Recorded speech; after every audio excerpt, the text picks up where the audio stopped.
اعوذ باللہ من الشیطان الرجیم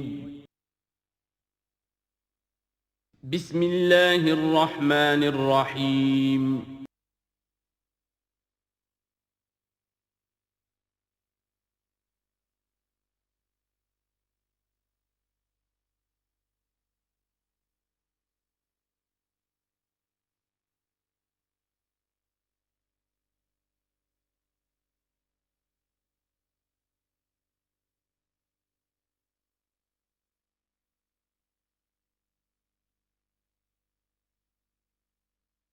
الحمد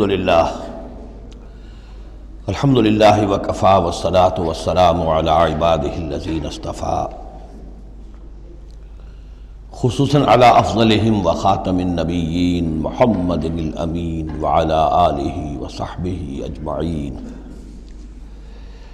اما بعد فقد قال اللہ تبارک وتعالی کما ورد فی سورة النساء اعوذ باللہ من الشیطان الرجیم بسم اللہ الرحمن الرحیم ان المنافقین یخادعون اللہ وهو خادعهم واذا قاموا الى الصلاة قاموا كسالى يراؤون الناس ولا يذكرون اللہ الا قلیلا مذبذبین بین ذلک لا الہ هؤلاء ولا الہ هؤلاء ومن يضلل الله فلن تجد له سبيلا يا أيها الذين آمنوا لا تتخذوا الكافرين أولياء من دون المؤمنين أتريدون أن تجعلوا لله عليكم سلطانا مبينا إن المنافقين في الدرك الأسفل من النار ولن تجد لهم نصيرا صدق الله العظيم رب اشرح لي صدري ويسر لي امري واحلل عقدة من لساني يفقهوا قولي اللهم ربنا الهمنا رشدنا واعذنا من شرور انفسنا اللهم ارنا الحق حقا وارزقنا اتباعه وارنا الباطل باطلا وارزقنا اجتنابه اللهم طهر قلوبنا من النفاق واعمالنا من الرياء والسنتنا من الكذب واعيننا من الخيانة فإنك تعلم خائنة الأعين وما تخفي الصدور آمین یا رب العالمین۔ سورہ نساء کے بارے میں نے شروع ہی میں آپ سے یہ عرض کر دیا تھا کہ اس میں سب سے زیادہ خطاب کا رخ جو ہے وہ منافقین کی طرف ہے، اگرچہ کہیں خطاب براہ راست یا ایھا الذین نافقوا کے الفاظ میں نہیں، یا ایھا الذین آمنوا اس لیے کہ وہ بھی ایمان کے دعوے دار تھے، ایمان کے مدعی تھے، قانونی طور پر وہ بھی مسلمان تھے، مومن تھے۔ تو یہ طویل ترین مضمون جو ہے اب کنکلوڈ ہو رہا ہے ان آیات مبارکہ میں۔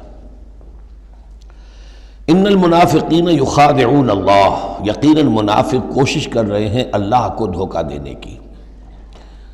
یہ سورہ بقرہ کے دوسرے رکوع میں بھی آیت آئی تھی، میں نے عرض کیا تھا کہ مخادعہ باب مفاعلہ میں کسی شے کی کوشش ہوتی ہے، اس لیے کہ سامنے مقابلہ ہوتا ہے اور پتہ نہیں ہوتا کون جیتے گا کون ہارے گا، لیکن یہاں اللہ کی طرف سے وَهُوَ خَادِعُهُمْ، اور یہ خادع جو ہے یہ ثلاثی مجرد سے اس میں فاعل ہے، اور یہ آتا ہے نہایت زوردار تاکید کے لیے، اللہ ان کو دھوکہ دے کر رہے گا، یعنی یہ کہ اللہ نے ان کو جو ڈھیل دی ہوئی ہے وہ سمجھ رہے کہ ہم کامیاب ہو رہے ہیں، ہمارے اوپر ابھی تک کوئی آنچ نہیں آئی، کوئی پکڑ نہیں ہوئی، کوئی گرفت نہیں ہوئی، ہم دونوں طرف سے بچے ہوئے ہیں۔ اس حوالے سے وہ اپنی اس ڈھیل کی وجہ سے بڑھتے چلے جا رہے ہیں، بڑھتے چلے جا رہے ہیں، بڑھتے چلے جا رہے ہیں، اور یہی در حقیقت اللہ کی طرف سے گویا کہ ان کو دھوکہ ہے جو دیا جا رہا ہے کہ وہ سمجھ رہے ہیں کہ ہم کامیاب ہیں۔ وَإِذَا قَامُوا إِلَى الصَّلَاةِ قَامُوا كُسَالَىٰ، اور جب وہ کھڑے ہوتے ہیں نماز کے لیے، یہ نماز کی طرف تو کھڑے ہوتے ہیں بڑے کسل مندی کے ساتھ۔ یہاں ذرا نوٹ کر لیجئے کہ قامہ جو ہے، قامہ یقوم، یہ آتا ہے کھڑے ہونے کے لیے، قائم اس سے اس میں فاعل ہے، لیکن جیسے انگریزی زبان میں آپ کو معلوم ہے کہ ورب کے بعد پریپوزیشنز کی تبدیلی سے بڑے بڑے مفہوم بدل جاتے ہیں۔ انگریزی میں ٹو گیو ایک خاص مصدر ہے، ٹو گیو اپ، اب زمین و آسمان کا فرق ہو گیا، ٹو گیو ان بالکل ہی الٹی بات ہو گئی۔ عربی میں اتنا فرق نہیں ہوتا، لیکن پھر بھی ظاہر بات ہے کہ جو پریپوزیشنز چینج ہوتی ہیں تو فرق پڑتا ہے۔ اسی لیے میں نے کہا تھا قام اعلی الرجال قوامون علی النساء، اس میں حاکم ہونا، سربراہ ہونا، کسی کے حکم کا نافذ ہونا۔ قام الی کسی شے کے لیے کھڑے ہونا، کسی شے کی طرف کھڑے ہونا، کوئی کام کرنے کا ارادہ کرنا۔ وَإِذَا قَامُوا إِلَى الصَّلَاةِ قَامُوا كُسَالَىٰ، جب کھڑے ہوتے ہیں نماز کی طرف تو صاف نظر آ جاتا ہے کہ طبیعت میں بشاشت نہیں ہے، طبیعت میں آمادگی نہیں ہے، مجبوراً چونکہ اپنے آپ کو مسلمان ظاہر کرنا ہے لہذا کھڑے ہو رہے ہیں۔ قام بے ہم نے پڑھا تھا، قوامین بالقسط، قائما بالقسط اللہ کی شان ہے، کسی شے کو قائم کرنا۔ تو اس طریقے سے یہ جو الفاظ ہوتے ہیں ان کے ساتھ پریپوزیشنز کی چینج سے، یہ ہمارے ہاں عربی میں اس کو جو حروف جار کہتے ہیں ان کے اضافے سے بہت اضافی معنی پیدا ہو جاتے ہیں۔ یراؤن الناس ولا یذکرون اللہ الا قلیلا، وہ لوگوں کو صرف دکھانے کے لیے کھڑے ہوتے ہیں، اور حقیقت میں جو ذکر الہی جو نماز کا اصل مقصد ہے، اقیم الصلاۃ علی ذکری، وہ انہیں نہیں حاصل ہوتا مگر بہت تھوڑا سا، کسی وقت کوئی واقعتاً اس بے دھیانی میں بھی ہو سکتا ہے کوئی آیت جو ہے وہ بجلی کے کڑکے کی طرح کڑک کر اور ان کے شعور کے اوپر کچھ نہ کچھ اثرات پیدا کر دے، الا قلیلا، بہت ہی شاذ۔ مذبذبین بین ذالک، یہ اس کے مابین مذبذب ہو کر رہ گئے ہیں، کفر کی طرف یا ایمان کی طرف، یکسو نہیں ہو رہے۔ اس لیے بار بار حضرت ابراہیم کے ساتھ اور حضرت ابراہیم کے تذکرے کے ساتھ حنیف کا لفظ آتا ہے، یکسو ہو جاؤ۔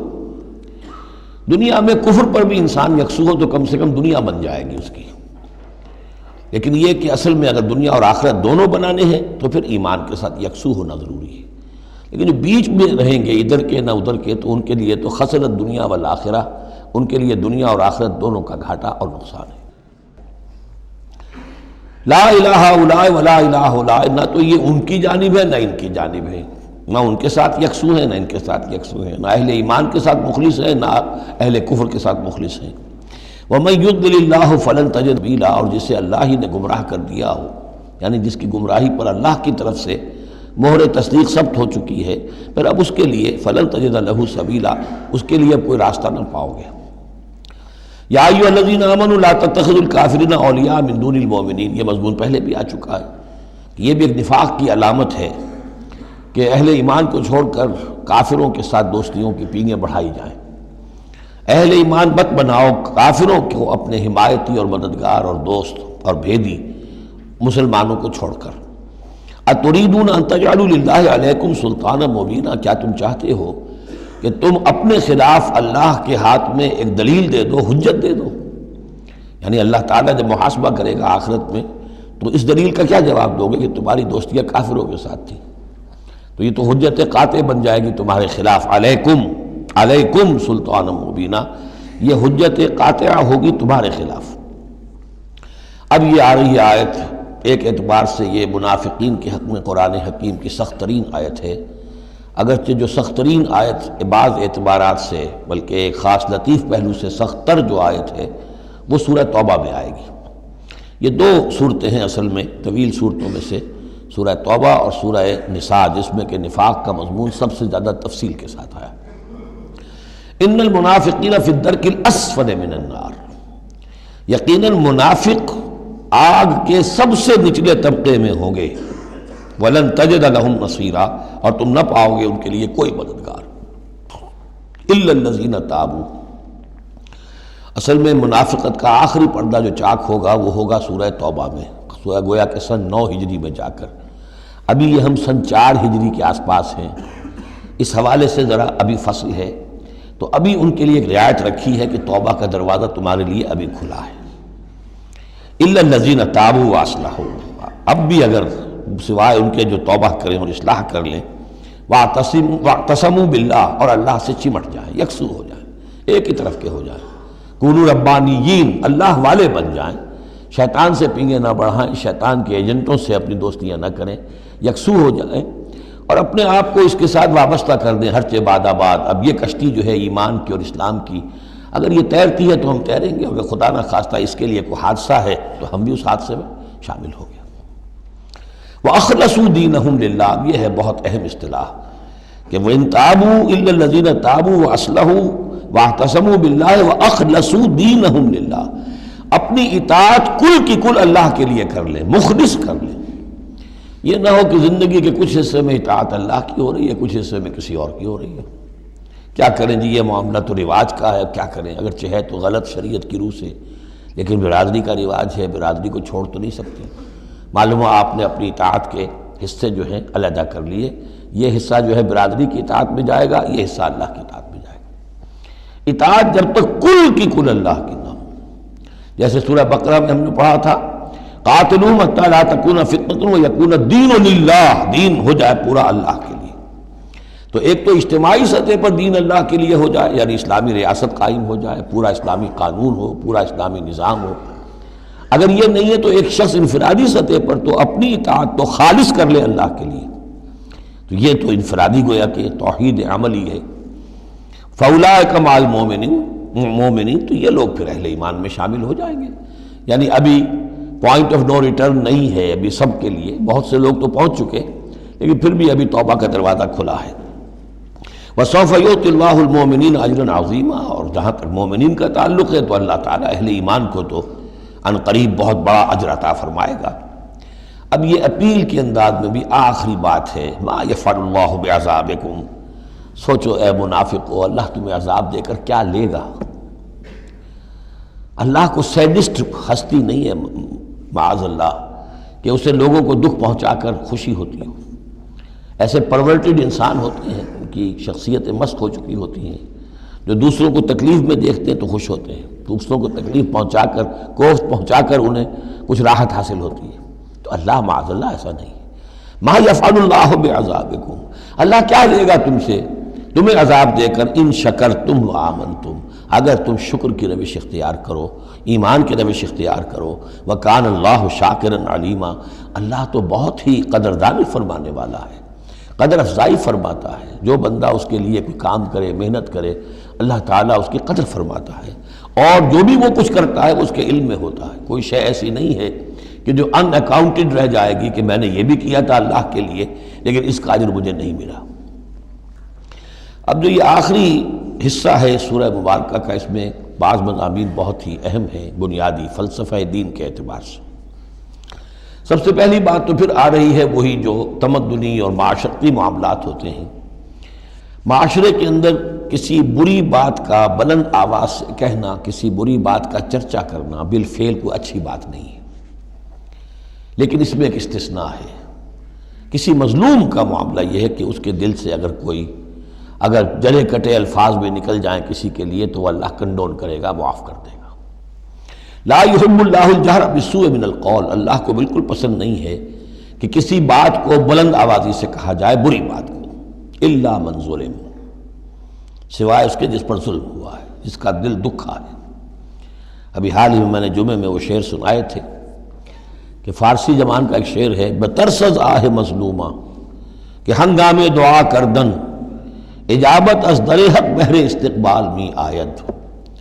مظلوموں کی آہوں سے ڈرو کہ جب ان کی زبان سے کوئی بد دعا نکل جاتی ہے تو اس دعا کی قبولیت جو ہے وہ خود استقبال کرنے کے لیے آتی ہے عرش سے، اللہ تعالیٰ کی طرف سے۔ تو اس کا ترجمہ بھی اردو میں شعر ہی میں موجود ہے، ڈرو مظلوم کی آہوں سے جب اٹھتی ہیں سینوں سے، قبولیت ہے کرتی خیر مقدم چرخ سے آ کر۔ تو مظلوم کا مسئلہ یہ ہے کہ اس کو اس کی بھی اجازت ہے۔ وَكَانَ اللَّهُ سَمِيعًا عَلِيمًا، اللہ سب کچھ سننے والا ہے اور سب کچھ جانتا ہے، اسے معلوم ہے جس کے دل سے یہ آواز نکلی ہے وہ کتنا دکھا ہوا ہے، اس کے احساسات کتنے مجروح ہوئے۔ ان تبدو خیرا او تخفوہ او تعفو عن سوء فإن اللہ کان عفوا قدیرا، جہاں تک تو خیر کا معاملہ ہے تم اسے بلند آواز سے کہو، ظاہر کرو یا چھپاؤ، برابر کی بات ہے۔ اللہ تعالیٰ کے لیے خیر تو خیر ہی ہر حال میں ہے، عیاں ہو یا خفیہ ہو۔ اور تعفو عن سوء، لیکن یہ ذرا اونچا مسئلہ ہے، اور اگر تم برائی کو سے معاف کر دیا کرو۔ اب یہ اپیل کے انداز میں ہے، مظلوم سے بھی کہا جا رہا ہے کہ اگرچہ تمہیں چھوٹ ہے یہ کہ تم پر گرفت نہیں ہوگی، لیکن تمہیں اس سے اعلیٰ تر اور بلند تر رتبہ ہے، اسے کیوں نہیں حاصل کرتے؟ اور تعفو عن سوء، کہ تم کسی برائی سے درگزر کرو، معاف کر دو۔ فإن اللہ عفوا قدیرا، تو یقیناً اللہ تعالیٰ بھی معاف فرمانے والا ہے اور قدرت رکھنے والا ہے۔ انسان تو بسا اوقات معاف کرنے پر مجبور بھی ہو جاتا ہے، اس لیے کہ بدلہ لینے کی قدرت نہیں رکھتا۔ اللہ تو مقتدرہ ہے، قدیر ہے، وہ تو جو چاہے فوراً جو ہے دیر اینڈ دین حساب چکا دے، لیکن نہیں، پھر بھی وہ اس کے باوجود وہ معاف فرماتا ہے۔ اب پھر یہ بہت اہم مضمون آ گیا ہے، وحدت الادیان کا جو ایک بنیادی جڑ ہے، اس کی جڑ کو یہاں کاٹی جا رہی ہے۔ غلط فلسفہ جو وحدت ادیان کا، میں نے آپ کو بتایا تھا کہ فلسفہ وحدت ادیان کا ایک حصہ صحیح ہے کہ اوریجن سب کا ایک ہے، لیکن یہ کہ اب جو شکلیں ہیں ان کی وہ ایک ہے، اس سے بڑی حماقت اور جہالت اور ضلالت اور گمراہی اور کوئی نہیں۔ اب یہ کانٹے کی بات بتائی جا رہی ہے کہ اصل میں دین میں جس چیز کی وجہ سے غلطی پیدا ہوتی ہے وہ کیا ہے؟ اللہ اور رسولوں میں تفریق پیدا کر دینا۔ ایک ہے رسولوں میں تفریق کرنا، ایک رسول کو ماننا ایک کو نہ ماننا، ایک ہے اللہ کو علیحدہ کر دینا رسول کو علیحدہ کر دینا۔ یہ جہالت ہے جو فتنہ انکار حدیث میں، فتنہ انکار سنت میں، اور یہ کہ بس اہل قرآن جو اپنے آپ کو سمجھتے ہیں کہ رسول کا کام تھا قرآن پہنچا دینا، اللہ خیر صلی اللہ۔ اب اصل معاملہ ہمارا اور اللہ کا ہے، اللہ کی کتاب ہے، ہم بھی سمجھتے ہیں، عربی زبان میں ہے، ہم اس کو خود سمجھیں گے، خود اس پر عمل کریں گے۔ باقی رسول نے اپنے زمانے میں مسلمانوں کو اس کی جو تشریح سمجھائی تھی، ٹھیک ہے، اس وقت انہوں نے قبول کر لی، لیکن رسول کی تشریح جو ہے وہ دائمی نہیں ہے، دائمی شے صرف قرآن ہے، گویا کہ اللہ کو اور رسول کو جدا کر دیا۔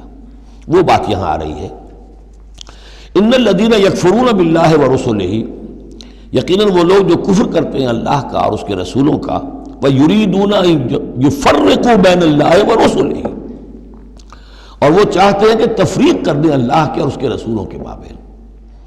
یہ دین الہی بھی یہی تھا کہ بس اللہ کا دین سمجھو، رسول سے کیا نسبت ہے؟ جب رسول کی نسبت ہو جائے گا یہ دین مسیح ہے، یہ دین موسیٰ ہے، یہ دین عیسیٰ ہے، یہ دین فلاں ہے، اگر رسولوں کا یہ فیکٹر جو ہے، جو ڈفرینشیٹنگ فیکٹر ہے، نکال دیا جائے تو اللہ تو سب کا کامن ہے، تو دین الہی ہو گیا۔ ان الذین یکفرون باللہ ورسلہ ویریدون ان یفرقوا بین اللہ ورسلہ ویقولون نؤمن ببعض ونکفر ببعض، اور وہ یہ کہتے ہیں کہ ہم کچھ کو مانیں گے کچھ کو نہیں مانیں گے، یعنی اللہ کو مانیں گے، رسولوں کا ماننا ضروری نہیں ہے، اللہ کی کتاب کو مانیں گے، رسول کی سنت کا ماننا کوئی ضروری نہیں۔ ویریدون ان یتخذوا بین ذلک سبیلا، اور وہ چاہتے ہیں کہ اس کے بین بین ایک راستہ نکال لیں، اللہ کو ایک طرف کر دیں، رسول کو ایک طرف کر دیں۔ اولئک ھم الکافرون حقا، یہ لوگ کٹر کافر ہیں، ان کے کافر ہونے میں کوئی شک نہیں، یہ حق کہ یہ کافر ہیں۔ وَأَعْتَدْنَا لِلْكَافِرِينَ عَذَابًا مُهِينًا، اور ہم نے ایسے کافروں کے لیے بڑا اہانت آمیز عذاب تیار کر رکھا ہے۔ وَالَّذِينَ آمَنُوا بِاللَّهِ وَرُسُلِهِ، اور جو لوگ ایمان رکھتے ہیں اللہ پر اور اس کے رسولوں پر، وَلَمْ يُفَرِّقُوا بَيْنَ أَحَدٍ مِّنْهُمْ، اور انہوں نے ان میں سے کسی کے مابین کوئی تفریق نہیں کی، نہ اللہ کو رسول سے جدا کیا، نہ رسول کو رسول سے جدا کیا۔ ہم تو سب کو مانتے ہیں، لا نفرق بین احد من رسلی، ان کو بھی مانتے ہیں جن کے نام قرآن مجید میں آ گئے ہیں، اور مانتے ہیں کہ اور بھی بے شمار آئے ہوں گے، یقین کے ساتھ نہیں کہہ سکتے، تعین کے ساتھ نہیں کہہ سکتے، یہ معلوم ہے اور بھی بہت نبی آئے ہیں، کسی پرٹیکولر پرسن کے بارے میں یقین کے ساتھ نہیں کہہ سکتے، یہ یقین سے کہہ سکتے ہیں کہ بے شمار نبی اور بھی آئے، رسول اور بھی آئے۔ لم یفرقوا بین احد منہم اولئک سوف یؤتیہم اجورہم، یہ وہ لوگ ہیں کہ جنہیں اللہ تعالیٰ ان کے اجر عطا فرمائے گا، وکان اللہ غفور الرحیم، اور یقیناً اللہ تعالیٰ غفور الرحیم ہے۔ یسألک اہل الکتاب ان تنزل علیہم کتاب من السماء، یہ اہل کتاب، یہ یہودی اور محمد صلی اللہ علیہ وسلم آپ سے مطالبہ کر رہے ہیں کہ ان پر ایک کتاب آسمان سے اتاری جائے، یعنی جیسے تورات اتری تھی۔ آپ تو کہتے ہیں مجھ پر وحی آتی ہے، کہاں لکھی ہوئی ہے وہ وحی، کون لایا ہے ہمیں تو پتہ نہیں۔ موسیٰ کو تو وہ لکھی ہوئی ملی تھی اور وہ پتھر کی تختیوں میں لے کر آئے تھے۔ یسألک اہل الکتاب ان تنزل علیہم کتاب من السماء فقد سألوا موسیٰ اکبر من ذلک، تو اے نبی آپ فکر نہ کریں، ان کی پرواہ نہ کریں، انہوں نے، ان کے آباء و اجداد نے موسیٰ سے اس سے بھی بڑھ کر مطالبے کیے تھے۔ فقالوا ارنا اللہ جہرۃ، یاد کرو کہ وہ اللہ سے، انہوں نے تو یہ مطالبہ بھی کیا تھا کہ ہمیں دکھاؤ اللہ کو عیاناً، ہم خود دیکھنا چاہتے ہیں۔ فاخذتهم الصاعقۃ بظلمهم، تو ان کی اس گناہ کی پاداش میں انہیں ایک کڑک نے آ پکڑا تھا۔ ثم اتخذوا العجل من بعد ما جاءتهم البینات، پھر یہ کہ ان لوگوں کی ناہنجاری کا یہ بھی اندازہ کرو، کہ جبکہ واضح نشانیاں ان کے پاس آ چکی تھیں، 9 معجزے حضرت موسیٰ کے وہ دیکھ چکے تھے، پھر بھی انہوں نے بچڑے کی برت سے شروع کر دی۔ فَعَفَوْنَا عَنْ ذَلِكَ، ہم نے ان تمام چیزوں سے درگزر کیا۔ وَآتَيْنَا مُوسَىٰ سُلْطَانًا مُبِينًا، اور ہم نے موسیٰ کو غلبہ عطا کیا، واضح غلبہ، فرعون اور اس کے علاوہ لشکر کو ان کی نگاہوں کے سامنے غرق کر دیا۔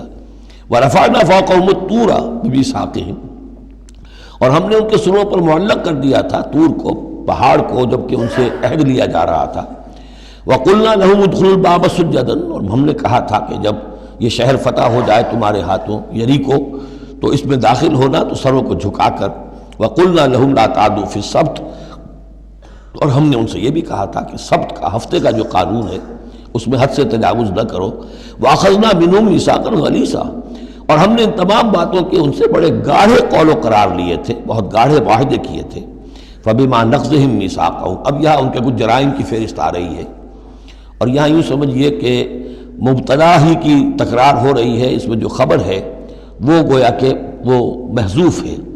یوں پہلے ہی اگر سمجھ لیں گے تو بات یوں بنے گی، فَبِمَا نَقْضِهِمْ مِيثَاقَهُمْ لَعَنَّاهُمْ، تو انہوں نے جو ہمارے میثاق کو توڑا اور توڑتے رہے، جو بھی وعدے کیے تھے، ہم نے ان پر لعنت کر دی بس۔ لیکن یہ لعناہم اتنی واضح بات تھی کہ اس کو کہنے کی ضرورت نہیں آئی، بلکہ اور ان کے جرائم کی فہرست بیان ہو رہی ہے۔ فَبِمَا نَقْضِهِمْ مِيثَاقَهُمْ وَكُفْرِهِمْ بِآيَاتِ اللَّهِ، اللہ کی آیات کے انکار کے سبب سے، وَقَتْلِهِمُ الْأَنْبِيَاءَ بِغَيْرِ حَقٍّ، اور ان کا انبیاء کا قتل کر دینا بغیر حق، وَقَوْلِهِمْ قُلُوبُنَا غُلْفٌ، اور ان کے اس کہنے کی پاداش میں کہ ہمارے دل تو غلافوں میں بند ہیں، بل طبع اللہ علیہا بکفرہم، بلکہ حقیقت یہ ہے کہ اللہ نے ان کے اوپر مہر کر دی ہے ان کے کفر کے باعث۔ فلا یؤمنون الا قلیلا، ہاں واقعتاً اب وہ ایمان نہیں لائیں گے مگر بہت ہی شاذ۔ وبکفرہم وقولہم علی مریم بہتانا عظیما، اور بسبب ان کے اس کفر کے جو انہوں نے کیا اور جو انہوں نے مریم پر ایک بہتان عظیم لگایا، حضرت مریم سلام علیہا پر بہتان یہ لگایا کہ یہ زنا کیا ہے اور یہ یوسف نجار کا بیٹا ہے یہ مسیح، اگرچہ ان کے روایات کے مطابق یہ ہے کہ ان کی نسبت تھی، یوسف نجار بڑھئی تھے ایک، ان کے ساتھ حضرت مریم کی نسبت ہو چکی تھی، لیکن وداعی نہیں ہوئی تھی، لیکن وداعی سے پہلے ہی ان کے مابین تعلق ہوا اور یہ بیٹا ہو گیا، تو یہ تو پھر ولد الزنا ہوا۔ یہ تھی اتنی بڑی بات تھی جو وہ کہتے ہیں، اور اس کو باقاعدہ پکچرز بنا کے امریکہ میں چلاتے ہیں۔ سن آف مین، تم جسے سن آف گاڈ کہتے ہیں وہ سن آف مین ہے۔ اب سن آف مین جو ہے اس کو سمجھ لیجئے کہ اس کا مطلب کیا ہوا پھر، آؤٹ آف ویڈ لاک ہی تو آخر ہوا نا، اس کا جو پیدا ہوا اگر حضرت مسیح تو وہ صحیح جائز ولادت سے تو نہ ہوا، اگر انسان کا بیٹا ہے۔ بہرحال اتنے بڑے بڑے بہتان لگائے۔ وَبِكُفْرِهِمْ وَقَوْلِهِمْ عَلَىٰ مَرْيَمَ بُهْتَانًا عَظِيمًا وَقَوْلِهِمْ إِنَّا قَتَلْنَا الْمَسِيحَ عِيسَى ابْنَ مَرْيَمَ رَسُولَ اللَّهِ، اور بسبب ان کے یہ کہنے کہ ہم نے قتل کیا مسیح کو، عیسیٰ ابن مریم کو، رسول اللہ، اللہ کے رسول کو۔ یہ رسول اللہ ان کا لفظ نہیں ہے، یہ اللہ کی طرف سے سائن آف ایکسکلیمیشن کے ساتھ، اچھا ان کا دعویٰ یہ ہے کہ انہوں نے اللہ کے رسول کو قتل کیا، جبکہ رسول تو قتل ہو ہی نہیں سکتا۔ کتب اللہ لأغلبن انا ورسلی، یہ تو اللہ کا فیصلہ ہے، طے شدہ، لکھا ہوا ہے کہ میں اور میرے رسول تو غالب آ کر رہیں گے۔ تو ان کی تو یہ جرتیں ہیں کہ یہ سمجھتے ہیں کہ انہوں نے اللہ کے ایک رسول کو قتل کیا ہے۔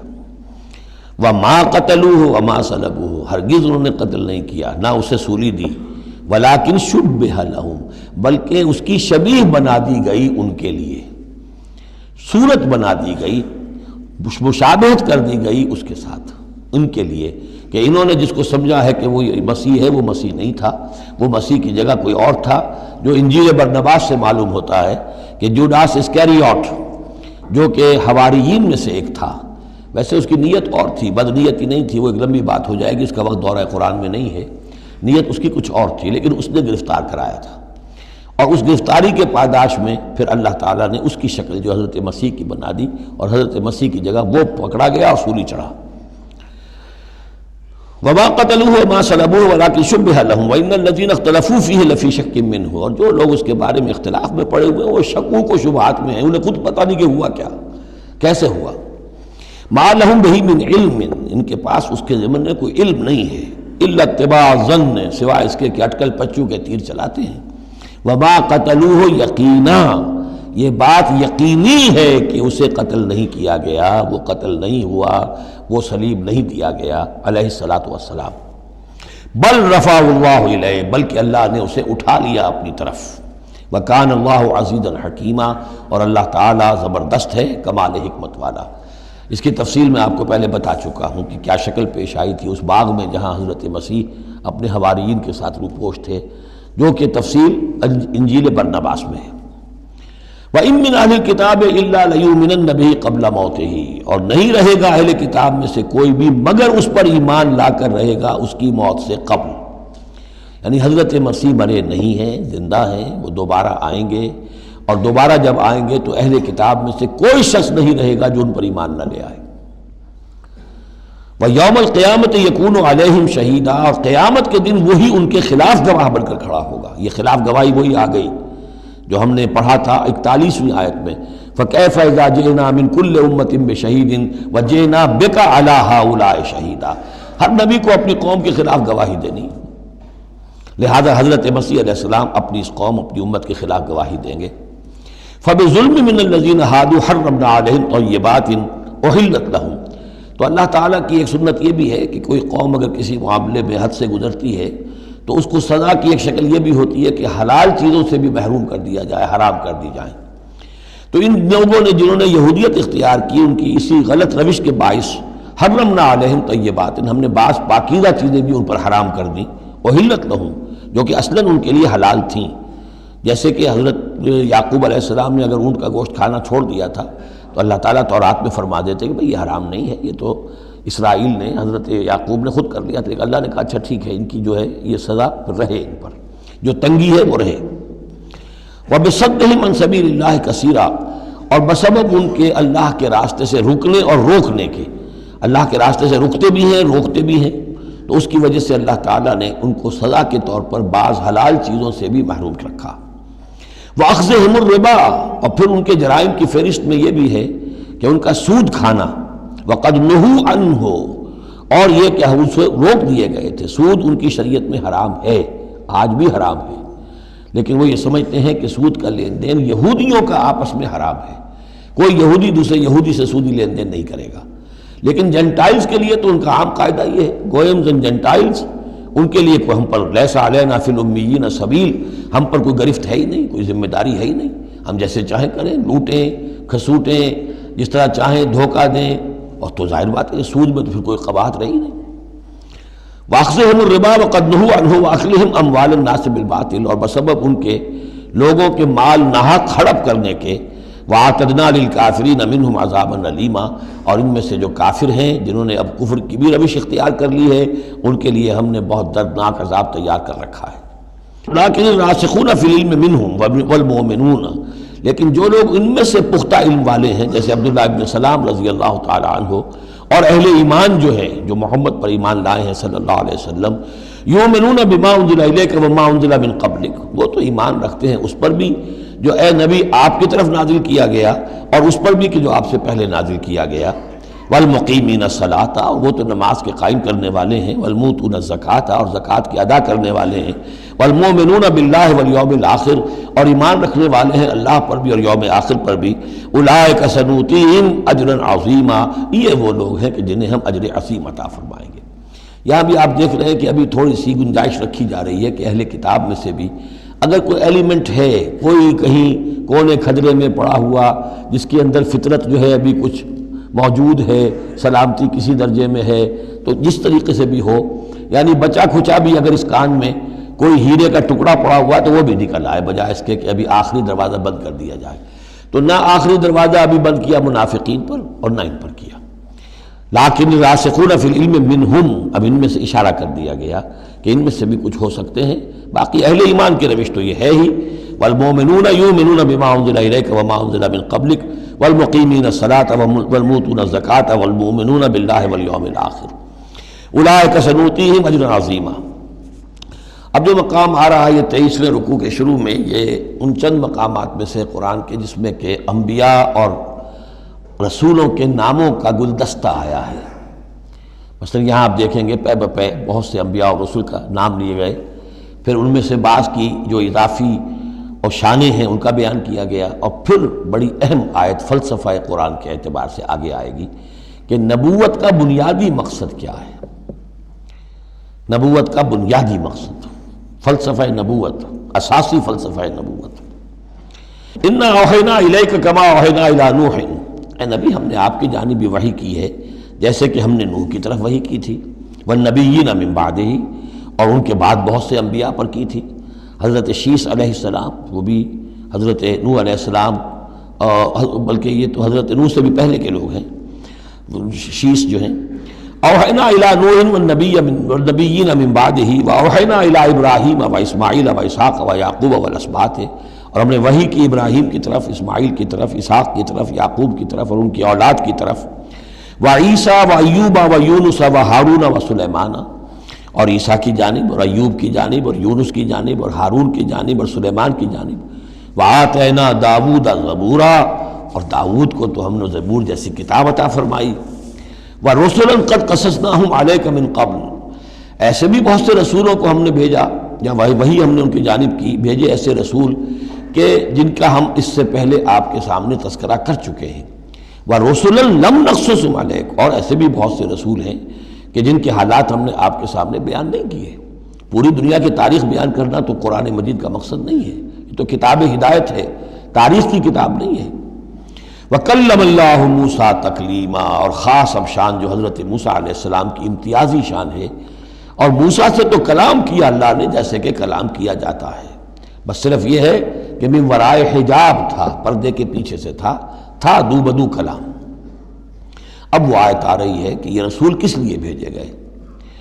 رسلا مبشرین و منذرین، یہ رسول بھیجے گئے بشارت دینے والے بنا کر اور خبردار کرنے والے بنا کر، لئلا یکون للناس علی اللہ حجۃ بعد الرسل، تاکہ نہ رہ جائے لوگوں کے حق میں، للناس لام نوٹ کیجئے، علی اللہ اللہ کے مقابلے میں کوئی حجت کوئی دلیل رسولوں کے آنے کے بعد، وکان اللہ عزیزا حکیما، اور اللہ تعالیٰ زبردست ہے لیکن ساتھ ہی حکمت والا ہے۔ اب اس کو سمجھیے کہ جب ہم یہ کہتے ہیں کہ قیامت کے دن اللہ تعالیٰ حساب لے گا اور امتحان ہوگا، امتحان سے پھر نتائج نکلیں گے ہمارے کہ کون پاس ہوا کون فیل ہوا، لیکن امتحان لیا جاتا ہے کچھ پڑھا کر، کیا پڑھایا ہمیں، جانچا جاتا ہے کسی کو کچھ دے کر، کسی بچے کو آپ دیجئے 10 روپے، پھر آپ دیکھیے اس کا میلان تباہ کیا ہے، ٹافی کی دکان کی طرف بھاگتا ہے یا کوئی کسی کتابوں کی دکان کی طرف بھاگتا ہے، پتہ چل جائے گا اس کا رجحان کیا ہے۔ کچھ دے کر آزماتے ہیں نا، کچھ پڑھا کر امتحان لیتے ہیں، تو ہمیں کیا پڑھایا ہے، کیا دیا ہے؟ اس میں ہے جو قرآن مجید کا بنیادی فلسفہ ہے کہ اللہ تعالیٰ نے انسان کو سمع، بصر، عقل، 3 بڑی چیزیں دی، پھر اللہ تعالیٰ نے انسان کے اندر روح ودیت کی اور نفس انسانی میں خیر اور شر کا علم ودیت کر دیا ہے۔ اب آئندہ کوئی وحی نہ آئے تب بھی ہر انسان جو ہے ان باتوں کی بنا پر اکاؤنٹیبل ہے۔ ہم نے تمہارے اندر تمیز رکھ دی تھی، یہ نیکی ہے یہ بدی ہے، تم بدی کی طرف کیوں گئے؟ تو گویا کہ کوئی نبی نہ آتا، کوئی کتاب نہ آتی، کوئی رسول نہ آتا، تب بھی اللہ تعالیٰ کی طرف سے محاسبہ ناحق نہیں تھا، اس لیے کہ وہ بنیادی چیزیں اللہ تعالیٰ دے چکا ہے۔ البتہ اتمام حجت کرتا ہے اللہ۔ اب یہ نوٹ کیجئے، حجت کیا ہے؟ حجت تو عقل ہے جو اللہ کو نے ہمیں دے رکھی ہے۔ ان السمع والبصر والفؤاد کل اولئک کان عنہ مسئولا، اس کی بنیاد پر مسئولیت ہے۔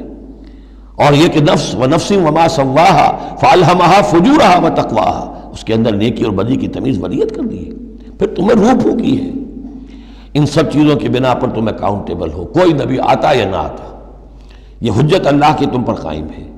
لیکن پھر بھی اللہ اتمام حجت کرنے کے لیے یہ اضافی شے ہے کہ اللہ نے تم ہی میں سے کچھ لوگوں کو چنا جو بڑے ہی اعلیٰ کردار کے لوگ تھے، تم جانتے تھے کہ یہ ہمارے ہاں کے بہترین لوگ ہیں، ان کے دامن کردار پر کوئی داغ دھبا نہیں ہے، ان کی سیرت و اخلاق تمہارے سامنے تھی کھلی کتاب کے مانند، ان کے پاس ہم نے اپنی وحی بھیجی، اور پھر تمہیں یہ کرو یہ نہ کرو یہ بھی بتا دیا۔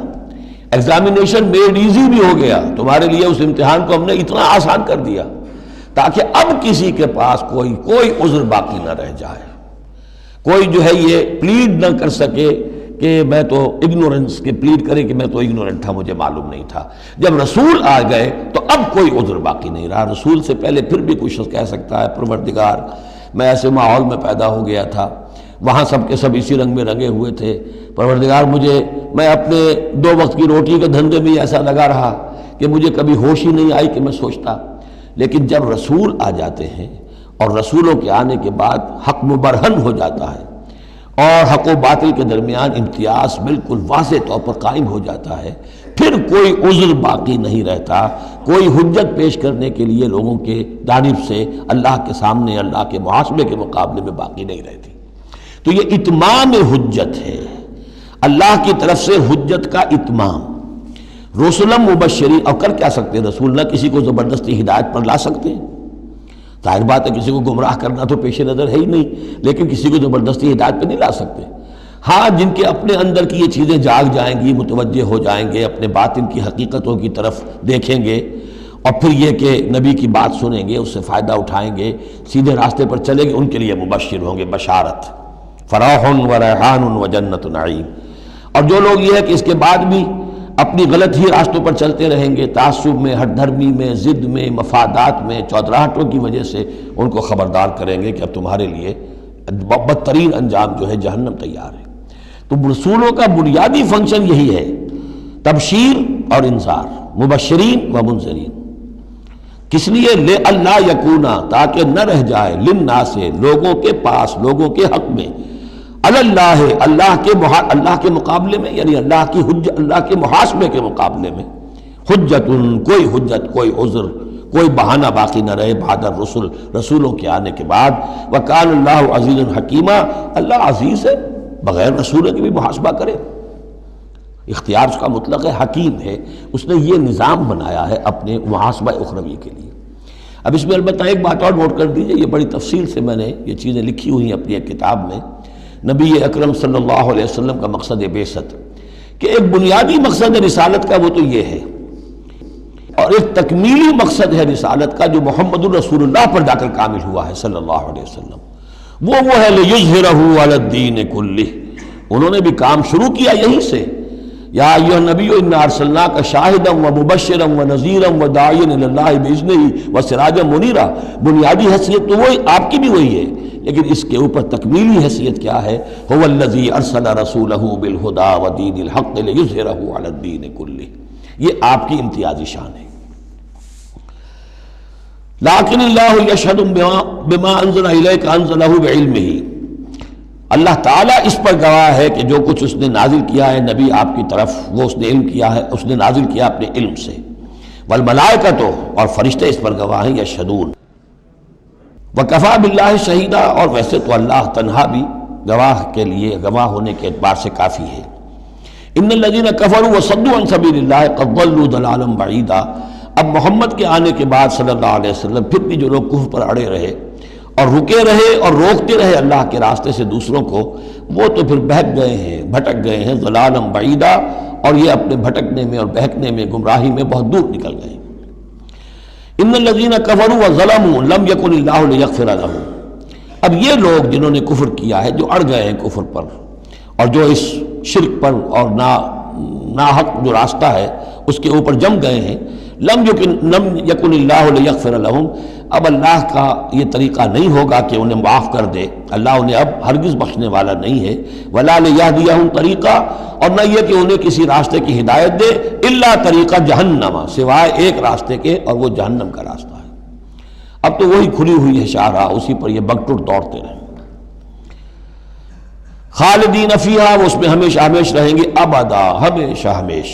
وکان ذلک علی اللہ یسیرا، اور یہ اللہ پر بہت آسان ہے۔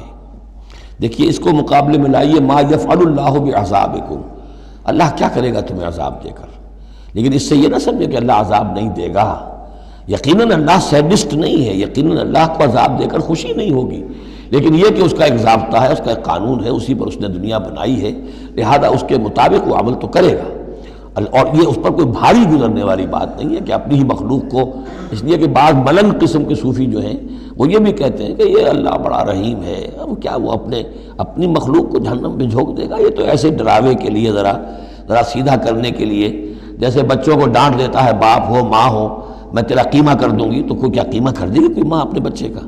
لیکن یہ تو اصل میں صرف ڈراوا ہے اور کچھ نہیں، لیکن یہ بات صحیح نہیں ہے۔ اسی لیے اللہ تعالیٰ کہتا ہے کہ کان ذالک علی اللہ یسیرا، اللہ کے لیے یہ بہت آسان ہے، بہت ہلکی بات ہے اس کے لیے۔ یا ایھا الناس، اب یوں سمجھیے کہ کنکلوڈنگ حصہ جو ہے سورہ مبارکہ کا، یا ایھا الناس قد جاءکم الرسول بالحق من ربکم فآمنوا خیرا لکم. اس عبارت میں جو زور ہے میں نے کوشش کی ہے کہ میں اسے اپنی آواز کے ذریعے سے واضح کروں.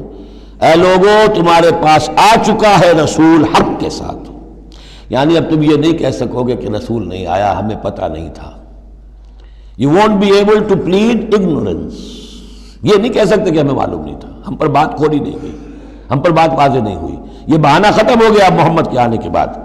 یا ایھا الناس قد جاءکم الرسول بالحق من ربکم فآمنوا خیرا لکم.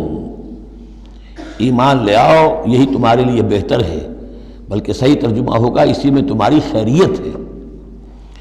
وَإِن تَكْفُرُوا فَإِنَّ لِلَّهِ مَا فِي السَّمَاوَاتِ وَالْأَرْضِ. اور کفر پر اڑے رہو گے تو اللہ تعالیٰ کا کیا بگاڑ لو گے؟ آسمانوں اور زمین میں جو کچھ ہے وہ اللہ ہی کا ہے.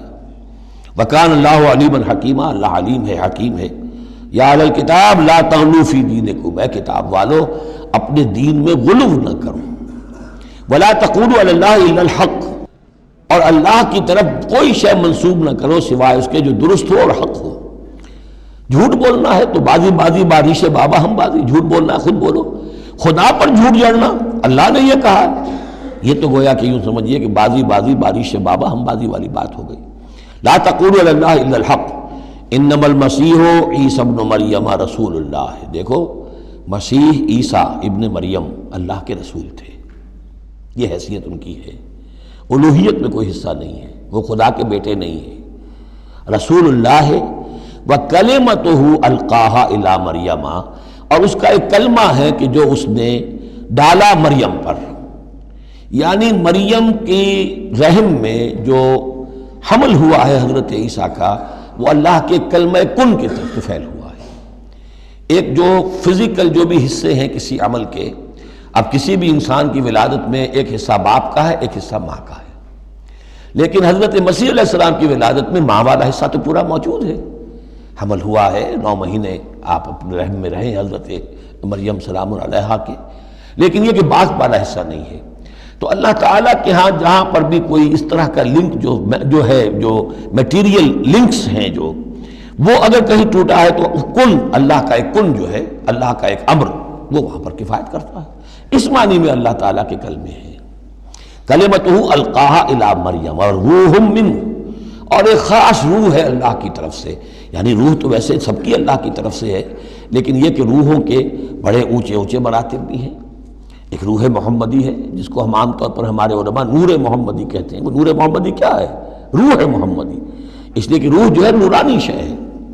ملائکہ بھی نور سے پیدا ہوئے ہیں اور انسانی جو ارواح ہے وہ بھی نور سے پیدا ہوئی ہیں. جنات نار سے پیدا ہوئے ہیں. حیوانات اور انسان کا بھی حیوانی جسم جو ہے یہ مٹی اور پانی سے پیدا ہوا ہے. سیدھی بات ہے.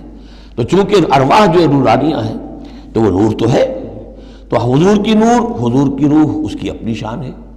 حضرت عیسیٰ کی کا نور اور ان کی روح ان کی اپنی شان. روح منہ فآمنوا باللہ ورسولہ. پس ایمان لاؤ اللہ پر اور اس کے رسولوں پر. ولا تقولوا ثلاثہ. اور دیکھو تثلیث کا عقیدہ مت گھڑو.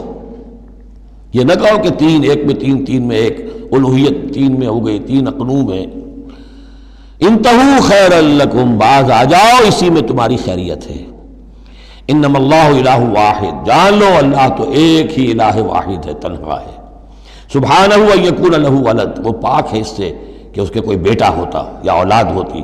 لہ ما فی السماوات و ما فی الارض. آسمانوں اور زمین میں جو کچھ ہے اسی کا ہے، اس کی ملکیت ہے. وکفی باللہ وکیلا. اور اللہ کافی ہے بطور کارساز. لن یستنکف المسیح ان یکون عبدا للہ. مسیح کو تو اس میں ہرگز کوئی عار نہیں ہے کہ اس کو کہا جائے کہ وہ اللہ کا بندہ ہے. اس کو تو اللہ کے بندہ ہونے میں اسے اپنی شان محسوس ہوگی. جب ہم کہتے ہیں وَنَشْهَدُ أَنَّ مُحَمَّدًا عَبْدُهُ وَرَسُولُهُ تو یہ عبدیت کی شان تو اور بلند و بالا ہے، رسالت سے بھی اوپر ہے. یہ ایک علیحدہ مسئلہ ہے، پھر کبھی اس کو بیان کروں گا. تو لن یستنکف المسیح ان یکون عبدا للہ. یہ کوئی بات ان کے لیے کوئی عار کی نہیں ہے کہ وہ اللہ کے بندے ہوں. بل الملائکۃ المقربون. اور نہ ہی جو ملائکہ مقربین ہیں انہیں اس میں کوئی عار ہے کہ انہیں اللہ کا بندہ سمجھا جائے. سب بندے ہیں. وَمَن يَسْتَنْكِفْ عَنْ عِبَادَتِهِ وَيَسْتَكْبِرْ، اور جو کوئی بھی آر سمجھے گا اللہ کی بندگی میں اور استکبار کرے گا، تکبر کرے گا، فَسَيَحْشُرُهُمْ إِلَيْهِ جَمِيعًا، تو پھر اللہ تعالیٰ ان سب کو اپنے پاس لے آئے گا، جمع کرے گا۔ فَأَمَّا الَّذِينَ آمَنُوا وَعَمِلُوا الصَّالِحَاتِ، تو جو لوگ ایمان لائے ہوئے ہوں گے اور جنہوں نے نیک عمل کیے ہوں گے، فَيُوَفِّيهِمْ أُجُورَهُمْ، تو انہیں ان کے پورے اجر دے گا، پورے۔ وَيَزِيدُهُمْ مِنْ فَضْلِهِ، اور خاص اپنے فضل سے انہیں مزید دے گا، بونس بھی دے گا۔ آپ آخری جو ٹپ کر دیتے ہیں کسی کو، کسی نے کام کیا اچھا کیا ہے تو اسے انعام دیتے ہیں، اپنے فضل سے اور نوازے گا۔ وَأَمَّا الَّذِينَ اسْتَنكَفُوا وَاسْتَكْبَرُوا، اور جنہوں نے عبدیت کے اندر کوئی آر محسوس کی تھی اور تکبر کیا تھا، فَيُعَذِّبُهُمْ عَذَابًا أَلِيمًا، ان کو وہ عذاب دے گا بہت زبردست اور بہت دردناک۔ وَلَا يَجِدُونَ لَهُم مِّن دُونِ اللَّهِ وَلِيًّا وَلَا نَصِيرًا، اور وہ نہیں پائیں گے اپنے لیے اللہ کے سوا یا اللہ کے مقابلے میں نہ کوئی حمایتی نہ مددگار۔ یا ایھا الناس قد جاءکم برہان من ربکم، اے لوگو دیکھو آ چکی ہے تمہارے پاس برہان تمہارے رب کی طرف سے۔ اب یہ قرآن مجید کی طرف اشارہ ہو رہا ہے، اور برہان بھی قرآن جمع محمد مل کر برہان ہوں گے صلی اللہ علیہ وسلم، جیسے میں بیان کر چکا ہوں شروع میں تعارف قرآن میں کہ کتاب جمع رسول مل کر بینہ، حتیٰ تأتیہم البینہ، اور بینہ کیا ہے؟ رسول من اللہ یتلو صحفا مطہرۃ فیہا کتب قیمہ، وانزلنا الیکم نورا، اور ہم نے تمہاری طرف نور نازل کر دیا ہے۔ یہاں چونکہ لفظ کے ساتھ انزال آیا ہے، اس سے مراد لازماً قرآن مجید ہے۔ انزلنا الیکم نورا مبینا، انزلنا ہم نے نازل کر دیا ہے تمہاری طرف ایک روشن نور۔ فاما الذین آمنوا باللہ واعتصموا بہ، تو اب جو لوگ اللہ پر ایمان لائیں گے اور اس کے ساتھ چمٹ جائیں گے، یکسو ہو جائیں گے، خالص اللہ والے بن جائیں گے، مذبذب نہیں رہیں گے کہ ادھر اور ادھر، کبھی ادھر کبھی ادھر، نہ ادھر نہ ادھر، یہ نہیں ہوگی بات، بلکہ یہ کہ وہ پورے طرح یکسو ہو کر اللہ کے دامن سے وابستہ ہو جائیں گے۔ فَسَيُدْخِلُهُمْ فِي رَحْمَةٍ مِّنْهُ وَفَضْلٍ، انہیں وہ داخل کرے گا اپنی رحمت اور فضل میں، وَيَهْدِيهِمْ إِلَيْهِ صِرَاطًا مُسْتَقِيمًا، اور پھر یہ کہ انہیں چلائے گا صراط مستقیم پر جو اس تک لے آئے گی، وہ صراط مستقیم، یہدیہم الیہ اپنی طرف ہدایت دے گا، سہج رفتہ رفتہ، الہ اپنے پاس اپنے خاص فضل و کرم کی جوار رحمت میں لے آئے گا، صراطا مستقیما، سیدھے راستے پر چلا کر۔ اب یہ جو ہے آخری ایک آیت رہ گئی ہے، پھر یہ استفتاء ہے۔ قانون وراثت میں جو ایک لفظ آیا تھا کلالہ، اور کلالہ کے بارے میں آیا تھا کہ اس کے اگر بہن بھائی ہوں تو ان کی وراثت کا حکم یہ ہے، وہ لوگوں پر واضح نہیں ہو سکا تھا، جیسے کہ خواتین کے بارے میں بعض اور مسائل واضح نہیں ہو سکے تھے۔ تو یستفتونک، اے نبی یہ آپ سے فتویٰ مانگ رہے ہیں، وضاحت چاہ رہے ہیں۔ قل اللہ یفتیکم فی الکلالہ، کہو کہ اللہ تعالیٰ تمہیں کلالہ کے بارے میں مزید وضاحت دے رہا ہے، فتویٰ دے رہا ہے، حکم بتا رہا ہے۔ ان امرؤ ہلک لیس لہ ولد ولہ اخت، اگر کوئی شخص مر گیا، فوت ہو گیا اور اس کا کوئی اولاد نہیں ہے، اور کلالہ اس کو کہتے ہیں اولاد بھی نہ ہو والدین بھی نہ ہو، ولہ اخت، اور اس کی ہو ایک بہن، فلہا نصف ما ترک، تو ایسے ہی جیسے ایک بیٹی ہو تو اسے آدھا ملے گا، تو اس کے مطابق اس کو آدھا مل جائے گا۔ وَهُوَ يَرِثُهَا إِن لَّمْ يَكُن لَّهَا وَلَدٌ، اور کلالہ اگر عورت تھی اور اس کے کوئی اولاد نہیں، کوئی والدین نہیں، تو اس کا پورا وارث اس کا بھائی بن جائے گا، پھر پوری جو اس کی دولت ہے، اس کی وراثت اس کے بھائی کو چلی جائے گی۔ فَإِن كَانَتْ اثْنَتَيْنِ فَلَهُمَا الثُّلُثَانِ مِمَّا تَرَكَ، اور اگر وہ بہنیں جو ہیں وہ 2 سے زائد ہوں یا 2 ہوں تو 2/3 میں وہ شریک ہو جائیں گے۔ وَإِن كَانُوا إِخْوَةً رِجَالًا وَنِسَاءً، اور بہن بھائی ہوں بہت سے، فَلِلذَّكَرِ مِثْلُ حَظِّ الْأُنثَيَيْنِ، تو پھر وہ اصلی قاعدہ جو ہے کہ مرد کے لیے 2 عورتوں کے برابر حصہ ہو جائے گا، بھائی کو بہنوں سے ڈبل ملے گا۔ یعنی یوں سمجھ لیجئے کہ وہ جو حکم وہاں تھا بیان کیا گیا وہ اخیافی بہن بھائیوں کا تھا۔ اخیافی بہن بھائی وہ ہوتے تھے عرب میں کہ ماں ایک ہو باپ علیحدہ ہو، ان کا چونکہ خاص مسئلہ ہوتا تھا اس لیے بیان کر دیا۔ باقی عینی اور اللاتی، ماں باپ دونوں ایک ہو، اور یا یہ کہ مائیں علیحدہ ہو باپ ایک ہوں، تو ان کا وہی قانون ہوگا کہ جو بیٹا بیٹی کا ہے، کہ جس طریقے سے کہ بیٹا اور بیٹی میں جس نسبت سے وراثت تقسیم ہوتی ہے ایسے ہی ان بہن بھائیوں میں ہوگی۔ یہ ہے یبین اللہ لکم ان تضلوا، اللہ واضح کیے دیتا ہے تمہارے لیے مبادا تم گمراہ ہو جاؤ، واللہ بکل شیء علیم، اور اللہ ہر چیز کا علم رکھتا ہے۔ سورہ نساء مکمل ہوئی، اب اللہ کا نام لے کر اس گروپ کی جو آخری صورت ہے، اور یہ نوٹ کر لیجئے کہ جو ہمارا منزلوں کا میں نے نظام آپ کو بتایا تھا، پہلی منزل ختم ہو گئی ہے۔ یہ سورہ مائدہ سے المنزل 2 یہ شروع ہو رہی ہے، المنزل 2 دوسری منزل شروع ہو گئی۔ لیکن جو مکی اور مدنی صورتوں کے گروپ ہیں وہ ابھی ختم نہیں ہوا۔ پہلا وہ تو یہ کہ مکی صورت سورہ فاتحہ، مدنی کا ایک گروپ البقرہ اور آل عمران، دوسرا گروپ النساء اور المائدہ، المائدہ مل کر پھر جا کر جو گروپ ہے مکی مدنی کا وہ ختم ہوگا جبکہ مائدہ ختم ہوگی۔ سورہ مائدہ کا بھی تقریباً اسلوب وہی ہے کہ جو سورہ نساء کا ہے، لیکن یہ کہ یہاں زیادہ جو زور ہے وہ اہل کتاب پر ہے۔ جیسا کہ میں نے آپ کو بتایا تھا کہ یہ جو گروپ ہے پہلا ان صورتوں کا، اس کے 2 مضامین ہیں بنیادی، ایک شریعت اسلامی، شریعت اسلامی کا بلو پرنٹ ابتدائی خاکہ جو ہے وہ سورہ بقرہ میں، تکمیلی احکام اب اس میں آئیں گے۔ دوسرے اہل کتاب پر اتمام حجت اور آخری درجے میں دعوت، آخری فیصلہ کن باتیں جو ہیں وہ آپ کو اب ملیں گی اس سورہ مبارکہ میں۔ بسم اللہ الرحمن الرحیم، یا ایھا الذین آمنوا اوفوا بالعقود۔ سورہ نساء شروع ہوئی تھی یا ایھا الناس سے، اے لوگو۔ یہاں بس فرق یہ ہے کہ یا ایھا الذین آمنوا، اہل ایمان، اپنے عہدوں کو، معاہدوں کو، قول و قرار کو پورا کیا کرو۔ اب انہوں سمجھ لیجئے کہ سماجی زندگی جتنی انسان کی ہے وہ معاہدوں پر قائم ہے۔ Even marriage is a social contract, شادی کیا ہے؟ ایک معاہدہ ہے ایک مرد ایک عورت کے مابین ساتھ رہنے کا، ساتھ زندگی گزارنے کا۔ اس کے کچھ حقوق ہیں، کچھ فرائض ہیں، بیوی کے حقوق، شوہر اور اس کے فرائض، اور شوہر کے حقوق اور اس کے فرائض، معاہدہ ہے۔ بڑے بڑے کاروبار جو ہیں وہ معاہدوں کی شکل میں ہوتے ہیں، تو معاہدہ ہے۔ اور بھی سوشل کانٹریکٹس ہیں کہ جو ہمارے ہاں employer employee relationship is a contract, یا جو سیاسی نظام ہے، عہدے ہیں، مناصب ہیں، ان کی ذمہ داریاں ہیں، ان کے پریویلیجز ہیں، یہ آپ کی ذمہ داریاں ہیں، یہ آپ کے اختیارات ہیں۔ تو ایک ہی شے اگر پوری ہو جائے، اوفوا بالعقود، جو بھی عقد ہو، عقد کہتے ہیں گرہ کو، عقدہ کہتے ہیں، عقدہ گرہ، عقد ہے کوئی چیز بند گئی، بس طے ہو گئی، فیصلہ ہو گیا، وہ عقود ہے۔ احلت لکم بہیمۃ الانعام الا ما یتلی علیکم، تمہارے لیے تمام جو مویشی کی نوعیت کے حیوانات ہیں وہ حلال کر دیے گئے، ان کا گوشت کھانا، سوائے اس کے جو تمہیں پڑھ کر سنائے جاتے ہیں، یعنی ان میں خنزیر ہے وہ حرام ہے، اور مردار اگر ہے تو حرام ہے، وغیرہ وغیرہ، وہ بعد میں آ جائے گا۔ لیکن باقی جو مویشی وہ ہوش نہیں، شیر چیتا جو وحشی ہیں یہ نہیں، جو مویشی قسم کے، ہرن ہے، نیل گائے ہے، اور اس طرح کی چیزیں جو بھی ہیں کہ جو عام طور پر وہ گوشت خور نہیں ہیں بلکہ یہ کہ سبزے کے اوپر ان کا گزارا ہوتا ہے، یہ ساری چیزیں جو ہیں یہ تمہارے لیے حلال کی گئی ہیں۔ غیر محل الصید وانتم حرم، ایک تم پر پابندی ہے کہ اگر حج کے لیے احرام باندھا ہوا ہو یا عمرے کے لیے تو تم اس میں اس حالت میں شکار نہیں کر سکتے۔ ان اللہ یحکم ما یرید، یہ اللہ کا اختیار ہے، وہ فیصلہ کرتا ہے، حکم دیتا ہے جو چاہتا ہے۔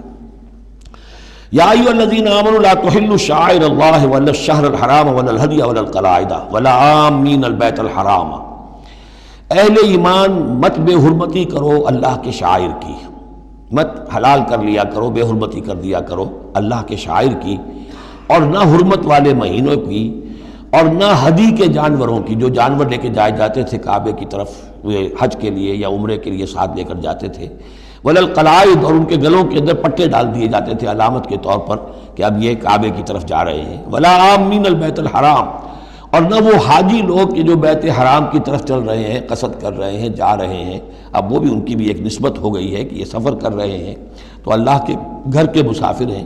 جیسے کہ وہاں آپ نے دیکھا ہوگا جو گئے ہیں کہ انہیں وہ کہتے ہیں مرحبا بضیوف الرحمن، کہ مرحبا ان لوگوں کو کہ جو رحمان کے مہمان ہیں، یعنی حاجی جو یہاں آئے ہیں وہ اصل میں اللہ کے مہمان ہیں، اللہ میزبان ہے۔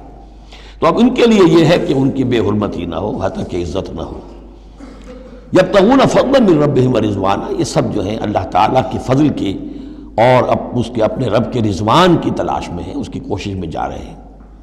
وَإِذَا حَلَلْتُمْ فَاصْطَادُوا، ہاں جب تم احرام کھول دو، حلال ہو جاؤ، تو یہ حلال ہو جانا ایک اصطلاح ہے جب کہ احرام کھل گیا، فَاصْطَادُوا، پھر تم شکار کرو، تمہیں کھلی چھوٹ ہے، ساری پابندیاں احرام کی حالت کی ہیں۔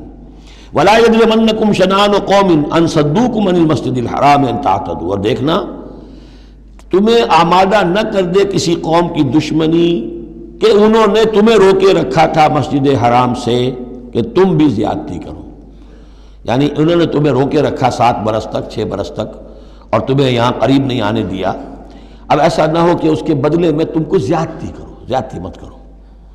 وَلَا يَجْرِمَنَّكُمْ شَنَآنُ قَوْمٍ، تمہیں آمادہ نہ کر دے کسی قوم کی دشمنی، اور دشمنی کس وجہ سے؟ ان صدوکم عن المسجد الحرام، کہ انہوں نے تمہیں روکے رکھا مسجد حرام سے، ان تعتدوا، کہ تم زیادتی کرنے لگو، وَتَعَاوَنُوا عَلَى الْبِرِّ وَالتَّقْوَىٰ، نیکی کے کاموں پر اور تقوی کے کاموں پر تعاون کیا کرو، وَلَا تَعَاوَنُوا عَلَى الْإِثْمِ وَالْعُدْوَانِ، اور اسم، گناہ اور عدوان، ظلم اور زیادتی کے کاموں میں تعاون مت کرو، وَاتَّقُوا اللَّهَ إِنَّ اللَّهَ شَدِيدُ الْعِقَابِ، اللہ کا تقوی اختیار کرو، یقیناً اللہ تعالیٰ سزا دینے میں بہت سخت ہے۔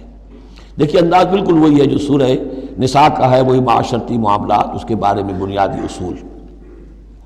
اب یہاں پہ پھر وہ آ رہی ہے آخری مرتبہ یہ آیت، اور مزید وضاحت کے ساتھ، حرمت علیکم المیتۃ، تم پر حرام کیا گیا مردار، جو خود اپنی موت مر گیا جانور، وہ حرام ہو گیا، والدم، دم اور خون، ولحم الخنزیر، اور خنزیر کا گوشت، وما اہل لغیر اللہ بہ، اور جس پر پکارا گیا اللہ کے سوا کسی اور کا نام، کسی اور کے نام نامزد ہے، کسی اور کا تقرب حاصل کرنے کے لیے وہ اس کا وہ جو ہے ذبح کیا جا رہا ہے، والمنخنقۃ، اور وہ جانور جو گلا گھٹنے سے مر گیا۔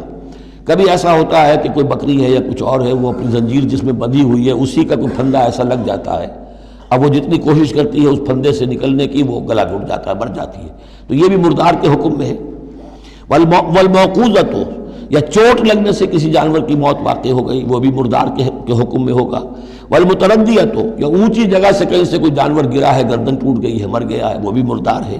والنطیحۃ، کسی اور نے جانور نے سینگ مارا ہے، اس کے صدمے سے وہ ہلاک ہو گیا ہے جانور، تو وہ بھی حرام ہو گیا۔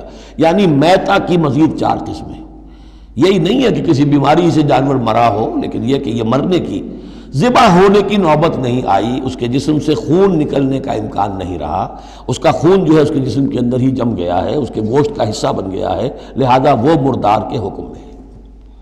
وما اکل السبع الا ما ذکیتم، اور جسے کھا لیا ہو درندوں نے مگر یہ کہ جسے تم ذبح کر لو۔ فرض کیجئے کہ کسی شیر نے یا کسی چیتے نے کسی ہرن کے اوپر حملہ کیا، لیکن اس سے پہلے کہ وہ ہرن مرتا وہ شیر بھاگ گیا، آپ نے کوئی فائر کیا وہ بھاگ گیا، ابھی ہرن میں جان ہے، آپ نے جا کے ذبح کر لیا، تو وہ پھر آپ کے لیے جائز ہے، کیونکہ ابھی اس میں جان تھی، ذبح آپ نے کیا ہے، تو اب یہ کہ اس میں سے وہ خون نکل جائے گا، تو جہاں جہاں شیر کا منہ لگا ہو اس حصے کو کاٹ کر پھینک دیجئے، باقی آپ کھا سکتے ہیں۔